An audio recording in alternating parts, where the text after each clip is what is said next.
দেখো তুই আজকে সোজা হয়ে বস না দুপুরবেলায় একটু। মৌমিতা টেক্সটাইলের মেয়ের জন্মদিনে চলে এসেছি।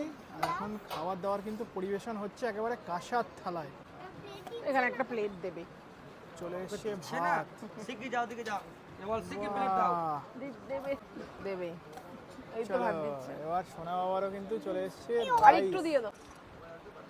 ঝুড়ি ঝুড়ি আলু ভাজা। বাহ! চলে এসছে গরম গরম ডাল। দিয়ে দাও দিয়ে দাও দিয়ে দাও দাদা, একটু দিও ডাল। বাহ! যাই হোক, এটা ইন্ডিয়ানদের সামনে তো ভালো চুপ করো। ইন্ডিয়ান এখানে দিয়ে দাও। আমাকে একটু দিও খুব গরম কিন্তু হাত দিস না তুই হাত দিস না। আমি তো দেবই না দেখো ফার্স্টে দিয়ে গেছে গরম গরম ডাল, সঙ্গে কিন্তু হাত দিস রয়েছে না। পাতিল লেবু। ভালো করে এইভাবে চটকে নিচ্ছি। হাত সরা। চটকে নিয়ে এইভাবে মাখামাখি করে নিয়ে